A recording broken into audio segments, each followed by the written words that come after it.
নমস্কার, life and লিভিংয়ে talent unplugged সবাইকে আমন্ত্রণ জানাচ্ছি আজকে একটি অভিনব সুন্দর একটি এপিসোডকে দেখার জন্যে।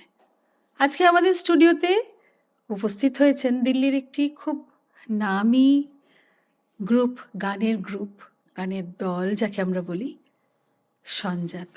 দত্তাদি ওয়েলকাম করছি, সুদেশনাদি ওয়েলকাম করছি, আর তোমাদের সবাইকে ওয়েলকাম করছি আজকে লাইফ অ্যান্ড লিভিংয়ে সবাইকে আসার জন্য। খুব ভালো একটা রিসেন্ট প্রোগ্রাম তোমরা করে উঠলে, আর তোমাদের যে দল সেটা তো বলতে নেই যে দিল্লিতে যখন নামে একটা নামি গ্রুপের কথা বলা হয় তোমাদের নামটা তখন সাথে সাথেই দু একটা বিশিষ্ট দলের সঙ্গে সঙ্গে তোমাদের নামটাও সবাই নেন মুখে। তা আজকে আমরা কিছু গল্প করব, কিছু কথা শুনবো, পুরনো কিছু কথা শুনবো, নতুন কিছু কথা শুনবো, কিছু প্রজেক্টস যেটা তোমরা ভেবে রেখেছো যে করব নেক্সট, সেগুলোর কথা শুনবো।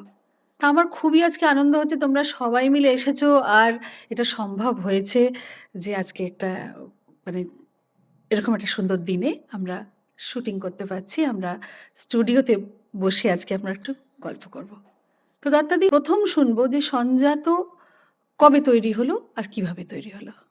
সেটা বলবার আগে বলি যে এই কথাটা খুব ভালো লাগলো যে আমাদের একটা নাম হয়েছে, এটা আমরা জানি না। তো খুবই ভালো লাগছে শুনে, অন্যের মুখে শুনলে ভালো লাগে। আমাদের সঞ্জাত শুরু হয় আমাদের যিনি শিক্ষক ছিলেন সঞ্জয় সরকার, তিনি হঠাৎ চলে যান। এখন ওনার গানের ক্লাসের কোনো নাম ছিল না। আমরা যেখানেই যেতাম গান করতে সেখানেই আমরা সঞ্জয় সরকারের ছাত্রছাত্রী বলে আমরা যেতাম। তো উনি চলে যাওয়ার পরে তাও আমরা বুঝতে পারিনি যে আমাদের একটা নাম দিতে হবে, একটু দোনামোনায় ছিলাম। কিন্তু ইমপ্রেসিরিও ইন্ডিয়ার বিজন মুখার্জি, উনি আমাকে বললেন যে দেখো, এখন তো সঞ্জয় সরকারের ছাত্রছাত্রী বলে তো তোমরা গিয়ে গিয়ে গাইতে পারবে না, তো তোমাদের একটা নাম দিতে হবে। তখন আমরা অনেক নাম নিয়ে ঘাটাঘাটি করে তারপর আমরা ভাবলাম যে বাবলাদা মানে সঞ্জয় সরকার, উনি তো আমাদের গুরু, ওনাকে যাতে আমাদের সাথে রাখা যায় সেই জন্য নাম দেওয়া হলো সঞ্জয় হইতে জাত সঞ্জাত। এই নামটা তখন দেওয়া হলো। এটা 2018, তাই না রে? 2018। খুব সুন্দর নাম, আর যেখানে বিজনদাকে কনসাল্ট করে জিনিসটা হচ্ছে সেটা তো আরো সুন্দর একটা ব্যাপার। উনি খুব মানে স্বতঃস্ফূর্ত হয়ে বলেছিলেন, আমরা ঠিক জিজ্ঞাসা করেছি তা না, কিন্তু উনি নিজে বললেন আমাকে ফোন করে যে একটা তোমাদের নাম এবার দিতে হবে, তোমরা সব জায়গায় গিয়ে তো এটা বলতে পারবে না এখন। সে তো ঠিক, একেবারে ঠিক। সুদেশনাদির সাথে আছে, সুদেশনাদির সাথে কিছু কয়েকটা কথা শুনবো। তোমরা দলটাকে খুব সুন্দরভাবে এগিয়ে নিয়ে যাচ্ছ, এবং যেটা দেখা যায় যে রবীন্দ্রনাথের যে গানগুলো তোমরা যখন সিলেক্ট করো বেশ একটা মানে যারাই যায় তারা বেশ অনেকক্ষণ সেই চেয়ারে বসে বা যে অডিটোরিয়ামে তার তোমাদের ফাংশনটা হচ্ছে তারা সেসব দিক চেষ্টা করে দেখে চলে যাওয়ার। তা এটা একটা বিশেষ একটা ব্যাপার যে মানুষ পছন্দ করে, এবং মানুষের কাছে তোমরা অনেকটা কাছে এসে গেছো, প্রত্যেকের মনের কাছে, হৃদয়ের কাছে। তো সুদেশনাদি একটু কিছু বলো। সেটা তো আমাদের বিশেষ পাওনা একটা। আর সবসময় আমরা যেটা চেষ্টা করি, এটা বাবলাদাও বলতেন না, সঞ্জয় দা, মোটামুটি স্বরলিপি ফলো করে রাবীন্দ্রিক ঢংটাকে রেখে সেম ওই শৈলীটাকে যাতে আমরা নিয়ে যেতে পারি, এবং প্রত্যেকটা খুঁটিনাটি জিনিস গানের যেগুলো আর কি সেগুলো মাথায় রেখে সেইভাবে গান পরিবেশনের চেষ্টা সেটা করি আর কি। আমার মনে হয় সেটাই আমাদের সব থেকে একটা জোরের জায়গা, মানে ইউনিকনেস আর কি। ইউনিকনেস বলবো কি না বলবো জানি না, সেটা দর্শক বলবে, শ্রোতারা বলবে, কিন্তু আমরা চেষ্টা করি ওটাকে ধরে রাখার। আচ্ছা, একটা কথা এখানে জিজ্ঞেস করবো যে আজকাল যেরকম অনেক রকম ভাবে রবীন্দ্রসঙ্গীতকে প্রেজেন্টেশন করছে লোকেরা নানান ভাবে, তোমাদের এখানে কি মত? মানে ওটা ইট ইজ ওকে? আমরা খুব একটা স্বচ্ছন্দ বোধ করি না ওরকম ওই অত রকমের যন্ত্রপাতি নিয়ে গান গাওয়া। বেশ সাধারণভাবে যেটা শুনে এসছি আর কি, যেভাবে সেভাবেই ভালো লাগে। মানে স্বরলিপির থেকে খুব ডিভিয়েট করে আমরা করব না, কারণ সেটা বাবলাদা বলতেন না, বারণ করতেন, উনি নিজেও করতেন না। তাছাড়া আমাদের সঞ্জাতর নিচে একটা ট্যাগ লাইন আছে যে carrying the legacy of Shri Sanjay Sarkar. অতএব আমাদের একটা দায়বদ্ধতা আছে ওনার প্রতি। কাজে ওইখান থেকে সরে গিয়ে আমরা এমন কিছু করব নতুন না কিছু একটা যেটা উনি পরিবেশনা, পছন্দ হ্যাঁ সেই করতেন। সেই খুব সুন্দর।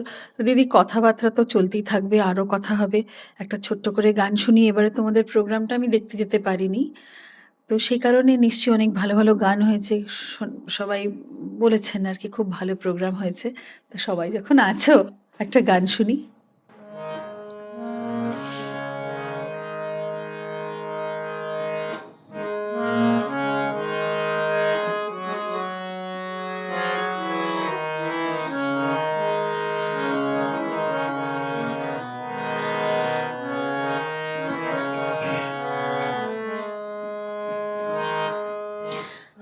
আপনারে দিয়ে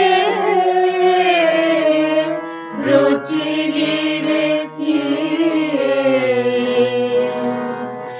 আপনারি আবরণ খুলে দেয়ার অন্তরে তার আনন্দ নিকেতন।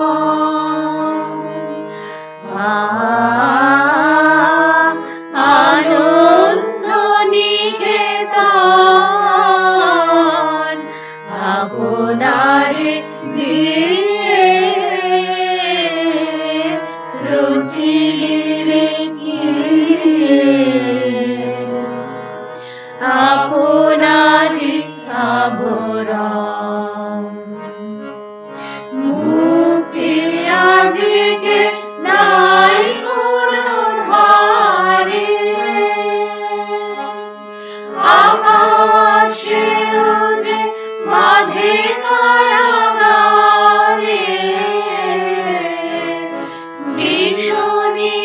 নিঃশ্বাসে তাই ভরে আসে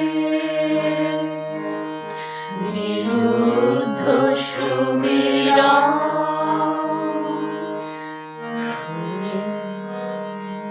বাহ, এটুকুই? আচ্ছা ঠিক আছে, একটু ডিফারেন্ট প্রশ্নতে আসছি। প্রশ্ন মানে একটু ডিসকাশন করি যে দেখো, তোমরা তো সবাই ওয়ার্কিং, মানে সুদেশনাদি তুমিও ছিলে ওয়ার্কিং, সম্প্রতি বোধহয় তুমি এখন রিটায়ার্ড। সম্প্রতি না, বেশ বেশ কিছুদিন। কয়েক বছর আচ্ছা, আর দত্তাদি এখনো কাজ করেই যাচ্ছেন।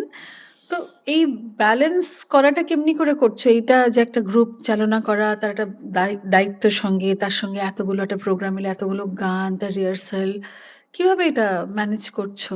এটা তো আমি আমার সবাইকে বলবো, মানে সব ক্রেডিট ওদের। কারণ ওরা সবাই চাকরি করে, চাকরি করে পুরোটা ম্যানেজ করছে এবং এটা আমরা ওরাই জবাবটা সবাই দিতে পারবে। সবাই একসাথে বাহ, করছি, তো আমার হ্যাঁ, মনে হ্যাঁ। হয় ওরা বেশি ভালো বলতে পারবে। আমার তো বাড়িতে হয়, কাজে আমার চাপটা একটু কম। দেখো, দত্তাদি আর সুদেশনাদির guidance always, any time, every time, মানে 24/7। এবার আমরা নিজেদের ক্যাপেবিলিটি ওয়াইজ বা নিজেদের ধরো কোর স্কিলস ওয়াইজ কিছু কিছু জায়গায় আমরা বলি যে ঠিক আছে, যেমন সংঘমিত্রা স্টেজ ক্রাফট দেখে, ঠিক আছে, রূপা আর আমরা রিহার্সাল প্ল্যান করি, সিটিং অ্যারেঞ্জমেন্ট করি, পঙ্কজ তো সর্বেসর্বা, হ্যাঁ, ইন্দ্রাণী আমাদের পুরো রিফ্রেশমেন্ট, কেটারিং, এভরিথিং। এবং আমরা শুধু ধরো এখানে আমরা রিপ্রেজেন্টেটিভ লাইক 4-5 জন রয়েছি, বাট প্রত্যেকে আমাদের সঙ্গে কিন্তু আরো 4-5 জন করে রয়েছে। সেখানে সবাই মিলে সবাই একটা- মিলে হ্যাঁ, একসাথে টিম বলতে পারো। এমন নয় ও এইটুকু কাজ করছে মানে ও ওইটুকুই করবে, কেউ কারোর হেল্প লাগলে সবাই শেয়ার করে সেরম ভাবেই করা হয়। এটা তো একটা বড় প্রোগ্রাম যখন তোমাদের হয় তখন এর একটা এরকম ভাবে তোমরা করো, কিন্তু যখন প্রত্যেকটা রিহার্সালে তখন তোমরা কি দূর দূর থেকে সবাই আসো না? সবাই ক্লোজ, প্রত্যেকে ভেরি না। ক্লোজ? না না, দূর থেকে, আমি তো অনেক দূর থেকে, দূর থেকে ও দূর থেকে, কিন্তু আমরা ওই ক্লাস বা রিহার্সাল এই ব্যাপারটাতে আমরা ভীষণ পার্টিকুলার। আমাদের যাই বাড়ির, নিশ্চয়ই বাড়ির সবাই ফ্যামিলি আছে, সবার সবার সব কিছু আছে, সেইগুলো করে এইটাতে আমরা ততটাই সময় দিই যাতে পুরো অনুষ্ঠান বা গান যাতে ভালোভাবে দাঁড়ায়। আমি এই প্রসঙ্গে একটা হ্যাঁ, কথা বলি। নিশ্চয়ই নিশ্চয়ই, বলো আমরা বলো তো বলো। আছি হ্যাঁ, এখানে, আমাদের যাদের দেখছো আমরা কিন্তু সবাই ফাউন্ডার মেম্বার। আমরা কিন্তু সবাই মিলে বানিয়েছি সঞ্জাত, মানে এরকম না যে আমি বানিয়েছি বা আমি আর ও বানিয়েছি, এরকম না। আমরা সবাই মিলে একদম মানে সমান রেসপন্সিবিলিটি এবং সমান দায়িত্ব নিয়ে এবং সমান ইচ্ছে নিয়ে আমরা করেছি। এটা কোনো একজনের ক্রেডিট না। তাছাড়া আমাদের যিনি মানে অনেক হয়তো ডেজিগনেশন একটা প্রতিষ্ঠানে একটা ডেজিগনেশন দিতে হয়, সেটা হয়তো সবাই মিলে ঠিক করে আমাদের কিন্তু অনুরাধা জোয়ারদার উনি আমাদের প্রেসিডেন্ট, যেমন পঙ্কজ আমাদের ট্রেজারার, এরকম ডেজিগনেটেড হয়তো কিছু পোস্ট আছে, মানে সেটা খালি দেওয়ার জন্য দেওয়া, এরম নয় যে তারাই ভীষণ বেশি কাজ করছে এবং আর কেউ করছে না যাদের কিনা সেই ডেজিগনেশন নেই। কিন্তু মানে ক্রেডিটটা সবার একসাথে এবং একসাথে তৈরি করা, মানে এটা সেটাই আমি মানে এটা একটু আমিও চাই সবার কাছে যাক যে এটা কিন্তু একটা মিলিত প্রচেষ্টা, মানে কেউ কিন্তু বেশি ইম্পর্টেন্ট নয় অন্যের থেকে। বাহ, আমি আরেকটা জিনিস একটু অ্যাড করি। নিশ্চয়ই। আমরা ভালোবেসে করি তো, এই সবাই মিলে আসি। এর জন্য মানে আমাদের ফ্যামিলি মেম্বাররা প্রচণ্ড সাপোর্টিভ। মানে প্রোগ্রাম এসে গেলে তখন তো প্রায় রোজ রিহার্সাল হয়। কাজেই আমরা অনায়াসে তাদের ওপর ছেড়ে দিয়ে চলে আসি যে এবার আমাকে ক্লাসে যেতে হবে, এবার আমার রিহার্সাল টাইম এসে গেছে। বাকিটা কিন্তু ওরা নিঃশব্দে সমর্থন যাকে বলে আর কি। খুব ভালো লাগলো শুনে। আর এটা আমার চ্যানেলের থ্রু দিয়ে তো অনেকেই শুনছেন, দেখছেন। দিল্লি এনসিআর, এটা ট্যালেন্ট আনপ্লাগড, যেহেতু বহু মানুষ এটা দেখে, খুব ভালো লাগবে, তাদেরও শুনে খুব ভালো লাগবে। তারা জানতে চান, প্রত্যেকটা মানুষের একটা জানার ইচ্ছে থাকে যে কিভাবে এটাকে সম্মিলিত প্রচেষ্টায় এই প্রতিষ্ঠানটাকে এগিয়ে নিয়ে যাওয়া হচ্ছে। আসলে আমরা আসলে সবাই আর কি মানে বাবলাদাকে অসম্ভব ভালোবাসি, মানে শ্রদ্ধা তো আরেকটু উঁচু জায়গায়, ভালোবাসাটা আরো গভীর। আমরা ভীষণ ভালোবাসি এবং হয়তো বাবলাদাকে ভালোবাসার জায়গাটা থেকেই আমরা সব একসাথে কাজ করতে সেটা প্রেরণা পাই আর কি। এবং আমাদের ও যেটা বললো, আমাদের বাড়ির লোকেরাও কিন্তু ভীষণভাবে বাবলাদার ভক্ত, কাজেই ওইটা একটা আমাদের ড্রাইভিং ফোর্স বলতে পারো। দেখো, ফ্যামিলি সাপোর্টটা না এলে তুমি এগিয়ে তো যেতেই পারো না। তোমাদের রিহার্সাল করতে গিয়ে কত দেরি হয়, রাত্রে ফিরতে দেরি হয়, তো সেগুলো তো মেনে নিতে হয়। তো ফ্যামিলি সাপোর্টটা খুব দরকার কোনো কিছুতেই। এত হাজবেন্ড কিছু করছে বা ওয়াইফ কিছু করছে, এটা পরস্পরেরই একটা যৌথ আর কি বোঝাপড়ার ব্যাপার এবং সাপোর্ট সিস্টেম আর কি। তো তোমাদের মধ্যে আজকে তো ছেলেদের মধ্যে পঙ্কজই রয়েছে। তো পঙ্কজের অনেকদিন ধরেই তো পঙ্কজ এই সঞ্জাতার সাথে যুক্ত। ও প্রথম থেকে একদম প্রথম থেকে। মানে ওই ও হ্যাঁ, তৈরি করা রাইট। কারণ ও বোধহয় সঞ্জয়দার কাছেও শিখতে যেত। হ্যাঁ হ্যাঁ। আমার মনে আছে আমি একদম যখন নাকি গ্রুপটা তৈরি হয়েছিল এবং রেজিস্ট্রেশন নিয়ে যখন নাকি চলছে কাগজ কলমে, তখন আমার মনে আছে রেজিস্ট্রার অফিসে গিয়ে লাস্ট দিন, শেষের দিন আর কি, তখন কোভিড। তো এবারে আমাকে বলা হয়েছে যে তুমি অফিসে এসো, তুমি কিছু কাগজ যেখানে মিসিং আছে সেটাকে তোমাকে দেখে আমাদেরকে বলে দিতে হবে, তাহলে আমরা তোমার রেজিস্ট্রেশন। এবং ওই সময় আমি গেছি, আর সাউথ দিল্লি লেডিসরাম কলেজের কাছে অফিসটা পেছনে, ওখানে আমি আর দত্তাদি গেছিলাম যে ওই সময় যাব। আর তখন মানে ওখানে কোভিডের টেস্ট চলছে, আর আমার সামনে সবাই কোভিডের পেশেন্ট, যারা কোভিড পজিটিভ তারা একদিকে, যারা নেগেটিভ তারা একদিকে, মাঝখানে আমি দাঁড়িয়ে আছি। আমি শুধু বলছি আমাকে ঢুকতে দরকার নেই, আমি যে টেস্ট করে হয়তো তখন হয়তো পজিটিভ, কোভিডই পেয়ে যাবে, পজিটিভই হবে হয়তো।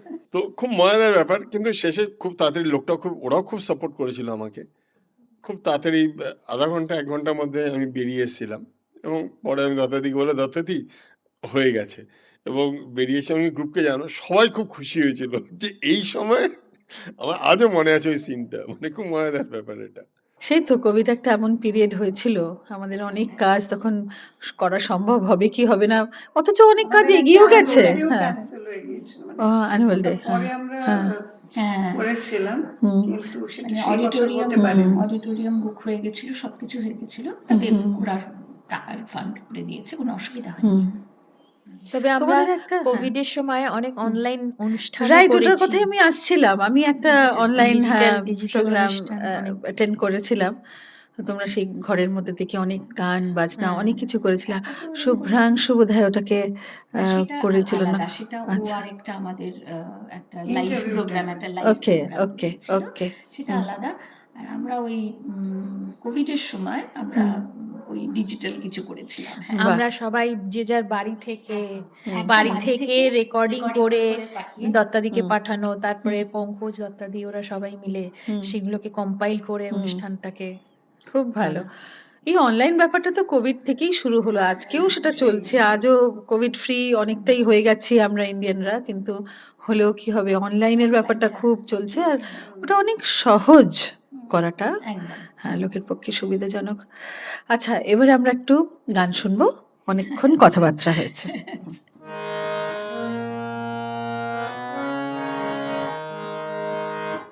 কি করিলে বলো আইব তোমারে, রাখিব আখিতে আখিতে।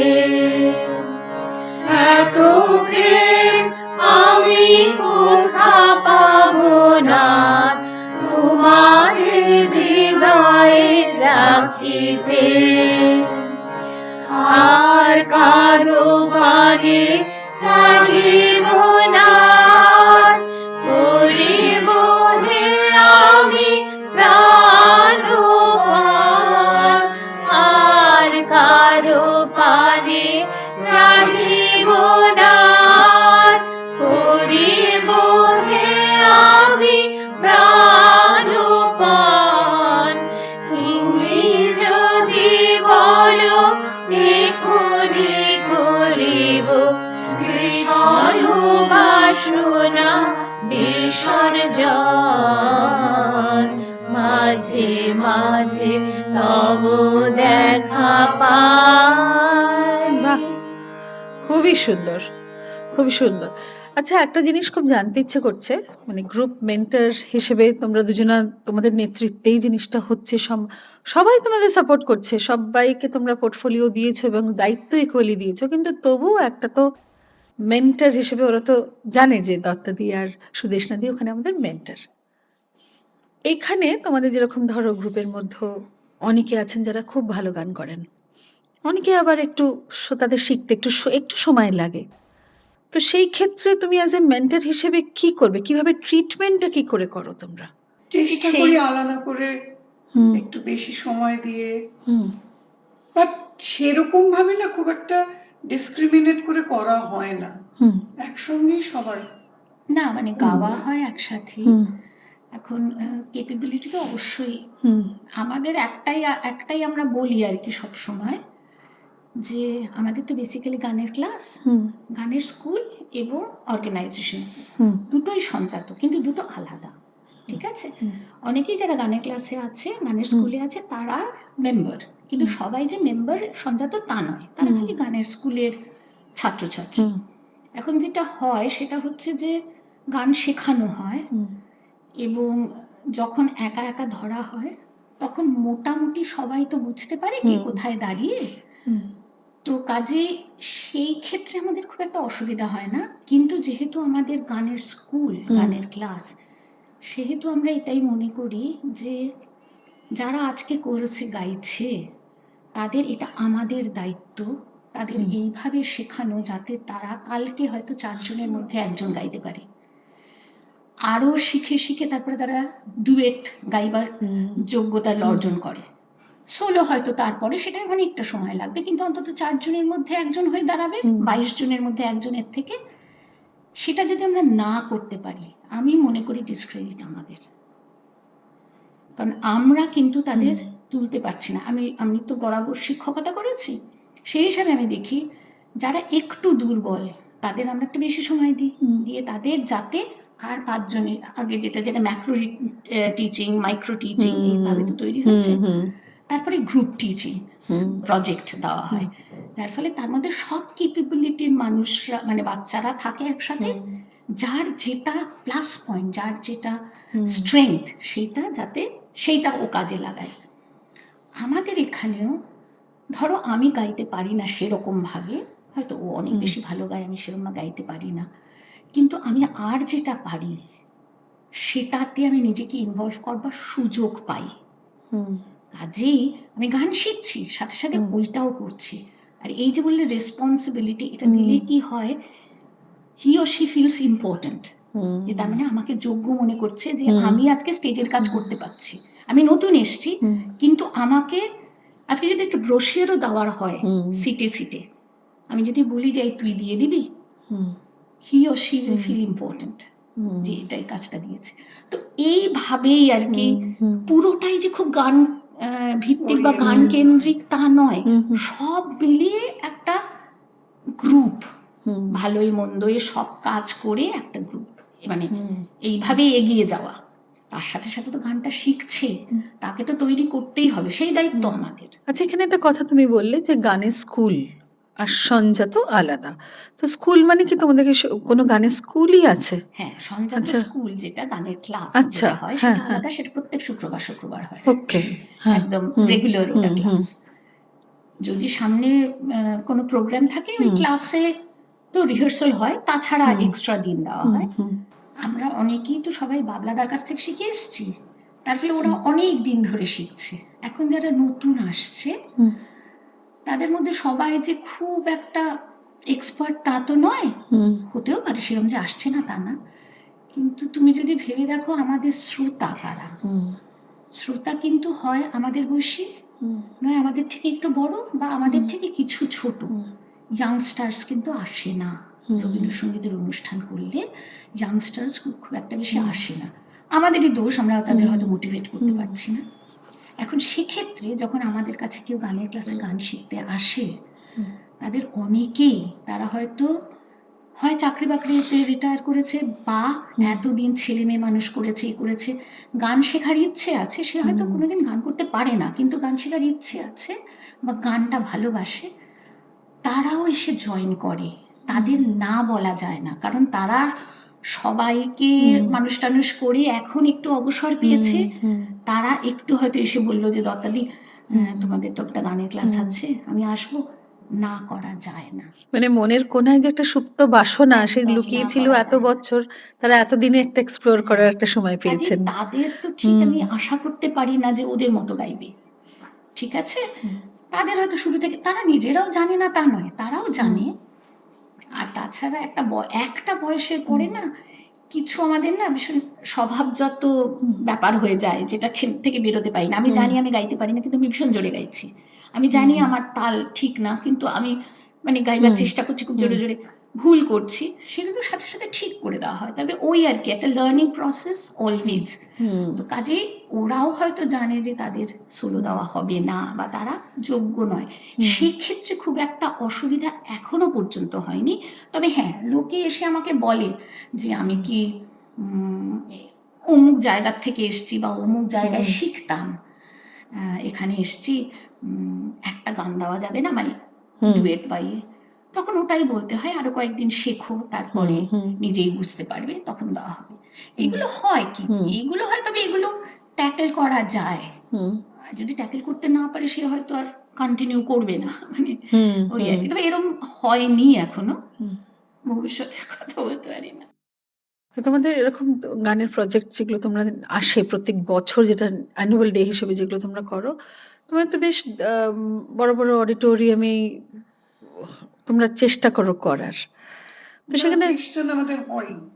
শ্রীরাম সেন্টারে আমাদের এই যাবৎ সবকটাই অনুষ্ঠান ওখানেই হয়ে এসেছে। তো লোক ওখানে মানে হল ভর্তি হতে কোনো অসুবিধা বেগ পেতে হয় না? হয়নি এখন পর্যন্ত। এখনো পর্যন্ত হয়নি, মানে বেশ সবাই নামেই এবং এরকম হয়েছে, গেট ক্র্যাশও হয়েছে, ফেরত পাঠাতে হয়েছে, এরকমও হয়েছে। এখনো পর্যন্ত হয়নি, তবে ভবিষ্যতের কথা বলতে পারি না। না, ভবিষ্যতেও হবে না, ভবিষ্যতেও ফলফুল হবে। আমাদের একটা যেটা আমি বুঝতে পারি, আমাদের যেটা একটু অসুবিধা হয় সেটা হচ্ছে একটা রিয়াজও বানানো, ঠিক আছে? সেটা বানাতে গেলে যে কি কি করতে হয়, সেটা একটা অবশ্যই আর্ট।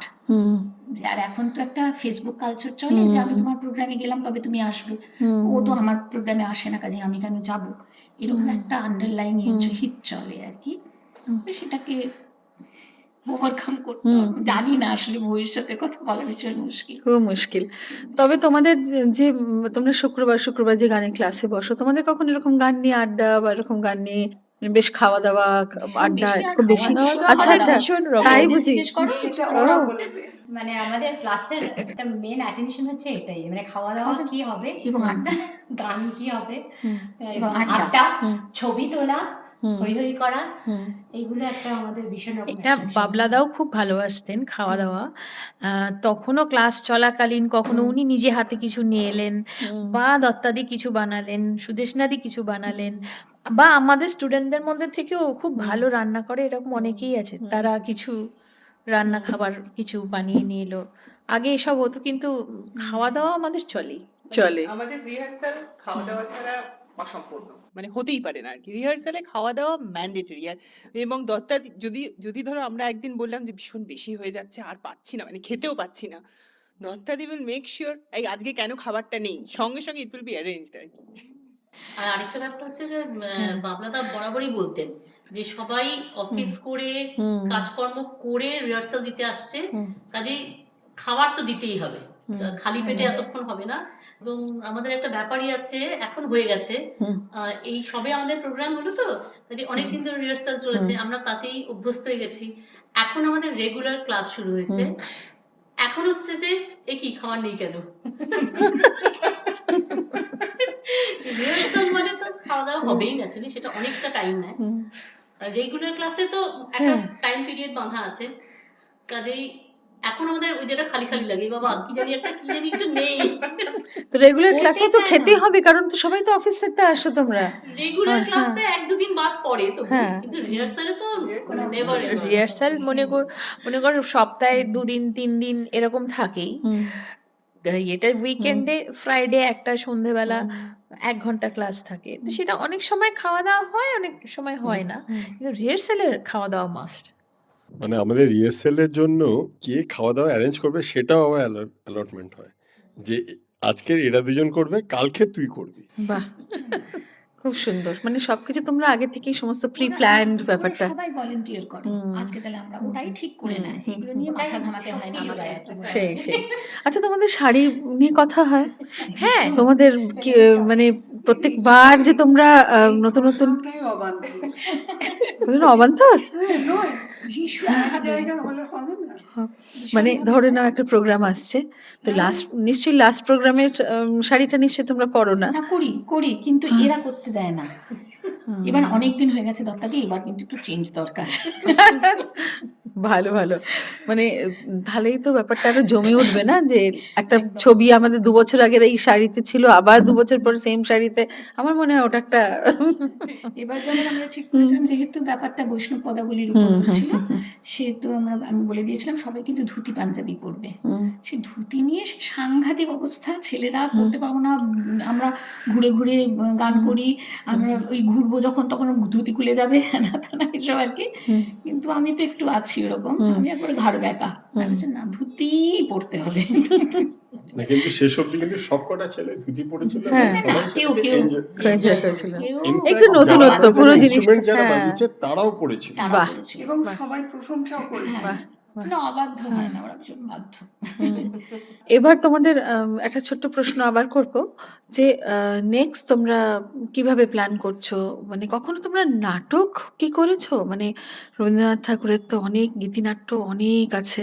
সঞ্জাত হওয়ার পরে করিনি, তবে আমরা একবার, আমাদের আসলে প্রত্যেকটা প্রোগ্রাম খুব থেমেটিক্যালি হয়, একটা থিম বেসড হয়, ঠিক আছে? তো একবার আমরা করেছিলাম, সেই প্রোগ্রামটার নাম ছিল বাঁধন ছেঁড়া সাধন। অর্থাৎ উইমেন্স লিগ নিয়ে তো অনেক কথা হয় এখন, তো মানে ভীষণভাবে আর কি। তার আগে শিডিউল কাস্ট শিডিউল ট্রাইব নিয়ে একটা যুগ গেল, যেটা কিনা এইটা নিয়ে তাদের ওঠাতে হবে। অতএব চণ্ডালিকা হঠাৎ ভীষণ, সবাই চণ্ডালিকা করছে এখন, যেমন 100 বছর বলে রক্ত করবি শুরু হয়েছে। তো সেরকম এক একটা চলে। তো আমাদের থিমটা ছিল বাঁধন ছেঁড়া সাধন, মানে সেটা nothing to do with women's league, সেটা হচ্ছে যে কোনো বন্ডেজ আমাদের আছে, নানা রকমের বন্ডেজ আছে, সেই বন্ডেজ থেকে মুক্ত হওয়া, সেই বাঁধন ছেঁড়া সাধন। যেমন আমরা চণ্ডালিকা করেছি, কিন্তু চণ্ডালিকায় আমরা কি চণ্ডালিকা করেছিলাম? চণ্ডালিকা করেছিলাম, কিন্তু চণ্ডালিকায়, চিত্রাঙ্গদা। হ্যাঁ, চণ্ডালিকায় যেটা ছিল সেটা হচ্ছে যে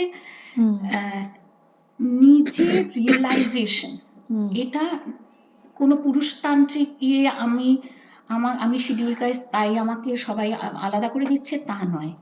এটা আমার রিয়েলাইজেশন যে আমি মানুষ, আমাকে এই জায়গার থেকে উঠতে হবে, সেটা আর কেউ দেবেন, এটা আমার রিয়েলাইজেশন। অতএব চণ্ডালিকার রিয়েলাইজেশন ওয়াজ দ্যাট, সেখানে আনন্দর রোল খুব কম। ঠিক আছে, চাষের দেশ।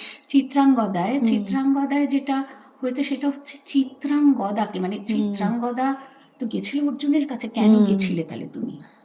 এই যে ওর রিয়েলাইজেশন, আমার অর্জুনের কাছে যাওয়ার কোনো দরকার ছিল না, আমার সুরূপা হওয়ার কোনো দরকার ছিল না, আমি স্বয়ংসিদ্ধা, আমি পারি। এই যে বাঁধন ছেঁড়া, নিজের সাথে নিজের যুদ্ধ করে, তাসের দেশও তাই, তাসের দেশ ওই রেজিমেন্টেশন থেকে বেরিয়ে আসা, সেটা তো সবাই জানে। আর করেছিলাম সাপমোচন, আমাদের যে একটা সৌন্দর্যের একটা বাধা ধরা একটা ধারণা, সেটার থেকে বেরিয়ে আসা, গতানুগতিক যে হ্যাঁ, ধারণা। অসুন্দরের পরম বেদনায় সুন্দরের আহ্বান, বাহ। সূর্যরশ্মির কালো মেঘে ললাটে পড়া ইন্দ্রধনু তার লজ্জাকে সান্ত্বনা দেবার তরে। তো এই যে মহিষীর মনে হয়েছিল যে অরুণেশ্বর কুৎসিত, সেইটা যে রিয়েলাইজেশন হলো যে ভিতরের সৌন্দর্যটাই আসল, সেইটা বাঁধন ছেঁড়া। তো সেই জন্য ওই 4টে নৃত্যনাট্যের আমরা সেই রকম জায়গাগুলো নিয়ে একটা মানে বেঁধেছিলাম আর কি। বাহ। এরকম একবার আমরা রবীন্দ্রসঙ্গীতের প্যারোডি নিয়ে করলাম, তো সেটাই অবশ্য সেটাতেই গেট ক্র্যাশ হয়েছিল, কারণ সবাই ভেবেছিল প্যারোডি নিয়ে করছে মানে খুব টমেটো নিয়ে এসেছিল বোধহয়, যে এত বড় সাহস যে রবীন্দ্রনাথের প্যারোডি করছে, কিন্তু সেটা বোধহয় সব থেকে বেশি অ্যাক্লেমড হয়েছিল আর কি। কারণ আমরা তো আর রবীন্দ্রনাথকে নিয়ে ছেলে খেলা করবো না। আমাদের একজন বাজনদার, তিনি আমাকে রিফিউজ করে দিলেন, তিনি আমাকে ফোন করে বললেন আমি যদি জানতাম আপনারা এটা করবেন তাহলে আমি বাজাতাম না, এবং উনি বাজালেন না শেষ পর্যন্ত। পরে উনি এসে বলেছিলেন আমি বুঝতে পারিনি যে আপনারা এটা এইভাবে করবেন। তো এই প্রত্যেকবারই খুব একটা থিম ধরে করা হয়, চেষ্টা করা হয় আর কি একটু নতুন করার। আচ্ছা, এখানে একটু আউট অফ দ্য বক্স একটা প্রশ্ন করে ফেলি, মানে জিজ্ঞেস করে ফেলি, প্রশ্ন ঠিক হচ্ছে না, মানে এই যে দত্তাদি আর সুদেশনাদি, তোমাদের মধ্যে কখনো কথা কাটাকাটি হয় যে কোনো একটা পার্টিকুলার একটা, ধরো চাইছো যে এবারের প্রোগ্রামে এইরকম একটা থিম বেসড হোক বা এরকম জিনিসটা আমরা যুদ্ধের মতোই হয়। অত কাছাকাছিও বলবো না। এবারেই হয়েছে এবং আমি জয়ী হয়েছি। মানে যেমন কিরকম ধরনের কথাবার্তাগুলো শুরু হলো? সিলেকশন হ্যাঁ। সময় ও মানে যেহেতু পুরো জিনিসটারই ওর পরিকল্পনা, তো সিলেকশন গান ওই করে, কিন্তু এইবারে আমিও ঘাড় বেঁকিয়ে দিয়েছিলাম যে এবারে আমারটা শুনতে হবে, যাই হোক যে কোনো কারণেই হোক আমি ওকে কনভিন্স করতে পেরেছিলাম। বাবা, সেটা এটাই বলছি, আমি জয়ী এবারে। বাহ। সাধারণত সবটাই ওর হবারই ওই জয়ী হয়, তো এবারে আমি। ও হিন্দিতে বলে না নোক ঝোঁক, এরকম ধরনের চলতে থাকলে তো ভালোবাসাটাও ভীষণ বেশি বাড়ে আর কি। আমাদের সেটা হয়, মানে ওরাও মাঝে মাঝে বলে, না করবো না, তুমি এরকম সবসময় এরকম সব হয়, মানে খুব, তবে সেগুলো খুব সবটাই হয় আদর আবদারের ব্যাপার আর কি, মানে ওই ভালোবাসা না হলে এরকম ধরনের প্রোগ্রামগুলো, এরকম ধরনের দলগুলো নিয়ে চলাও খুব মুশকিল, মানে সেখানে একটা বটম লাইন লাভ হ্যাজ টু বি দেয়ার, একদম। সেটাই একটা। আমাদের তো top line and bottom line is লাভ, মাঝে একটু এবং এই জায়গাটা আমাদের না একদম বলতে পারেন মুক্তির জায়গা। প্রত্যেকে ধরো অফিস বাড়ি এই লেগেই আছে কিছু না কিছু, এখানে এসে মানে আমরা বি ourselves আর কি। এবং একদম যেটা মানে মুক্তির জায়গা হচ্ছে ওই প্রত্যেক সপ্তাহে, হ্যাঁ এটা আমরা ছাড়তে পারবো, মানে ছাড়ার কথা ভাবলেই মানে সর্বনাশ। মানে ধরো প্রোগ্রামের পরে ধরো কিছুদিন হয়তো যদি ছুটি হচ্ছে, কিছুদিন হয়তো বলছি কি যেন একটা নেই মানে এতদিন যাচ্ছি না। বাড়ির লোক বলে তোমার কিছু, ও বলছিল সেদিন, তুই বললি না বাড়ির লোক বলছে কি তোমার রিহার্সাল নেই, তুমি যাবে না, বেরোবে না, সেটা সবার বাড়ি থেকে এই প্রশ্নটা আসে, কি হলো রিহার্সাল নেই, ক্লাস সেই তো আর ওদের আমি পোলাপান বলে ডাকি, পোলাপান সব, তা তো নিশ্চয়ই খালি বলি, তার কারণ আমার একটা শাসন করার জায়গা থাকে। একেবারে। তো এই মুহূর্তে তোমাদের নতুন একটা প্রোগ্রাম শেষ হলো, এই জাস্ট কিছুদিন আগেই তোমরা শেষ করলে, এত দিনের পরিশ্রম তোমাদের সফল হলো, তারপরে তোমরা এখনই কি ভাবনা চিন্তা আরম্ভ করে দিয়েছো নাকি এখনো ভাবিনি। ভাবনি? আচ্ছা, তো কিরকম কিছু মাথায় এখনো কি এসছে, কোনো আইডিয়া যে কিভাবে তোমরা নেক্সট প্রজেক্টটাকে নিয়ে যাবে? বা কিছু জানি না, কারণ আমার কি মাঝে হয়, আমি পরে হয়তো তো আরো এসে যায় তো, হ্যাঁ হ্যাঁ ব্রাহ্ম তারপরে সমাজ সেই আছে। হিসেবে ভাবনা শুরু করে ও আবার। তারপরে যেটা হয় আর কি, মানে ভাবনাটা কিরকম আসে, একটা হোর্ডিং থেকেও আসতে পারে, বা গাড়িতে যাচ্ছি রেডিও মির্চি চলছে, তার থেকে একটা গান থেকেও আসতে পারে, কোনো একটা কথার থেকেও আসতে পারে। ওই কোনো একটা জিনিস যদি ক্লিক করে যায় তখন হয়তো সেটা নিয়ে একটু ভাবনা চিন্তা করি। অনেক সময় মাঝপথেই ওটাকে আর কি স্টল করতে হয়, আবার নতুন করে চিন্তা করতে হয়। একটা ব্রহ্মসঙ্গীত কিন্তু আজকে একটু শুনবো। রবীন্দ্রসঙ্গীত যদি আমরা শুনি, কারণ উনি এটা তো অনেক, যতীন্দ্রনাথ লিখেছেন, অনেক মানে অনেক লেখকের গান আছে, এমনকি রাসরথী রায়ও লিখেছেন, অনেকেই ব্রহ্মসঙ্গীত লিখেছেন। সেটার মধ্যে বেসিক্যালি আগে ধ্রুপদাঙ্গের গান হতো, ঠিক আছে, একটু গুরু গম্ভীর, আর ওনারা তো ব্রহ্মকে বিশ্বাস করেন, আর ব্রহ্ম তো নিরাকার, কাজে সেই জন্য ওইভাবে আর কি গানগুলো তৈরি হতো। তবে রবীন্দ্রনাথের মানে আমরা যেটা যেটা ইয়েতে গাই, ব্রাহ্ম সমাজে গাই, সেখানে নট নেসেসারিলি যে ব্রহ্মসঙ্গীতই হতে হবে, বা মানে যতীন্দ্রনাথের লেখা বা রবীন্দ্রনাথের যেগুলো ব্রহ্মসঙ্গীত বলে আছে সেগুলোই করতে হবে না। ওটা ভাগ করা আছে বেসিক্যালি পূজা পর্যায়ে বা পূজা ও প্রার্থনা বলে একটা সেকশন আছে, সেইটার থেকে গাওয়া হয়। অনেক সময় আনুষ্ঠানিকের গানও গাওয়া হয়, সেটা আর কি ওই ওই সময়ের সাথে সময়োপযোগী মানে করে গাওয়া যায়। এটা কিন্তু আমরা গাইতে পারি ব্রাহ্ম সমাজে, কেমন আজি যত তারা তব আকাশে, নিশ্চয়ই গাইতে পারি। তবে ওদের শেষে যেটা হয়, পাদপ্রান্তে রাখো সেবকে, এই একটা গান হয়, এটা মানে ভীষণভাবে হয়। তা আমরা একটা ব্রহ্মসঙ্গীত আজকে শুনতে পারি না, বা এই রকম পর্যায়ের একটা গান শুনতে পারি না?